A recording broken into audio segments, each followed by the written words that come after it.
seemed to forget their mission. Whole brigades grinned in unison, and regiments laughed. A rather fat soldier attempted to pilfer a horse from a dooryard. He planned to load his knapsack upon it. He was escaping with his prize when a young girl rushed from the house and grabbed the animal's mane. There followed a wrangle. The young girl, with pink cheeks and shining eyes, stood like a dauntless statue. The observant regiment, standing at rest in the roadway, whooped at once and entered whole-souled upon the side of the maiden. The men became so engrossed with this affair that they entirely ceased to remember their own large war. They jeered the piratical private, and called attention to various defects in his personal appearance, and they were wildly enthusiastic in support of the young girl.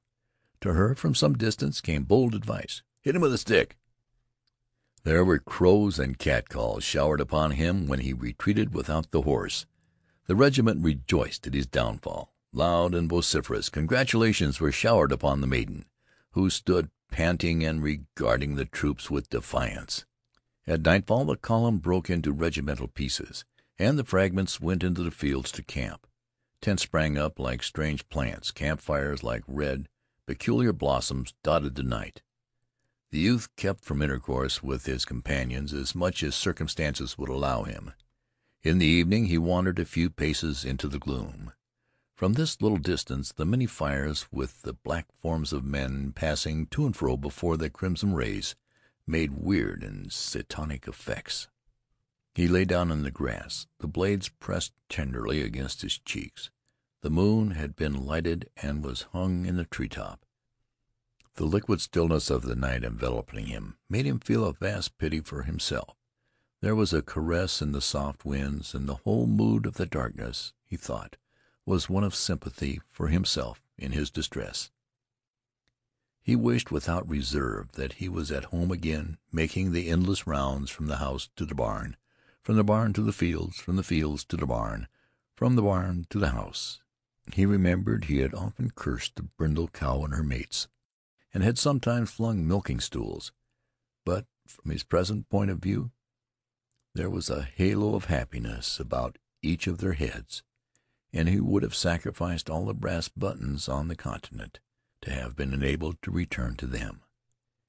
He told himself that he was not formed for a soldier, and he mused seriously upon the radical differences between himself and those men who were dodging imp-like around the fires. As he mused thus, he heard the rustle of grass, and upon turning his head discovered the loud soldier. He called out, "Oh, Wilson!" The latter approached and looked down. "Why, hello, Henry. It is you. What are you doing here?" "Oh, thinking," said the youth. The other sat down and carefully lighted his pipe. "You're getting blue, my boy. You're looking thundering peaked. What the dickens is wrong with you?" "Oh, nothing," said the youth. The loud soldier launched then into the subject of the anticipated fight. "Oh, we got him now." As he spoke, his boyish face was wreathed in a gleeful smile, and his voice had an exultant ring. "We got 'em now at last. By the eternal thunders, we'll lick 'em good. If the truth was known," he added more soberly, "they've licked us about every clip up to now. But this time we'll lick 'em good."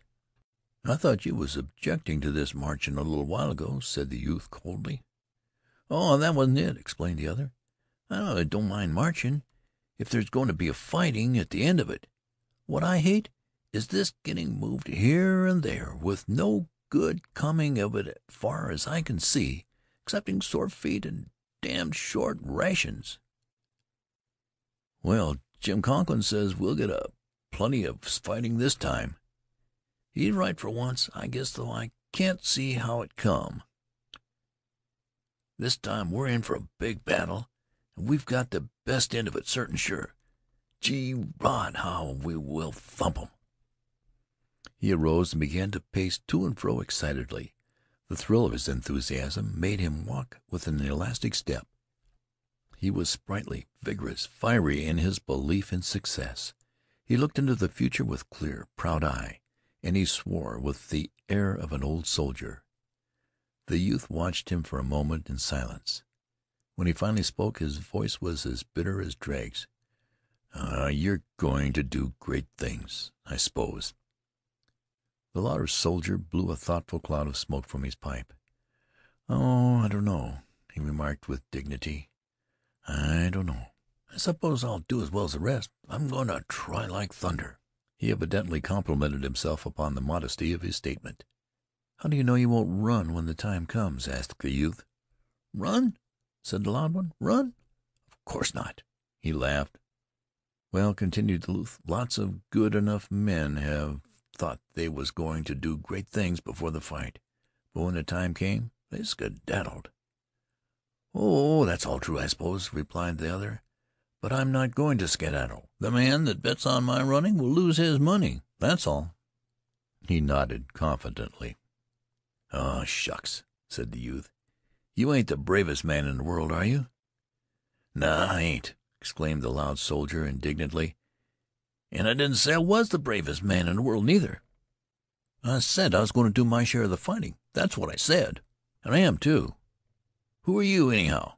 You talk as if you thought you was Napoleon Bonaparte." He glared at the youth for a moment and then strode away. The youth called in a savage voice after his comrade, "Well, you needn't get mad about it." But the other continued on his way and made no reply. He felt alone in space when his injured comrade had disappeared. His failure to discover any mite of resemblance in their viewpoints made him more miserable than before. No one seemed to be wrestling with such a terrific personal problem. He was a mental outcast. He went slowly to his tent and stretched himself on a blanket by the side of the snoring tall soldier. In the darkness he saw visions of a thousand-tongued fear that would babble at his back and cause him to flee, while others were going coolly about their country's business. He admitted that he would not be able to cope with this monster.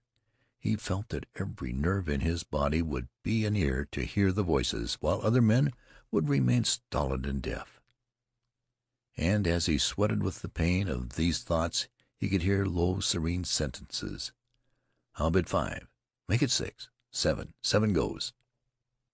He stared at the red, shivering reflection of a fire on the white wall of his tent until, exhausted and ill from the monotony of his suffering, he fell asleep. End of chapter 2.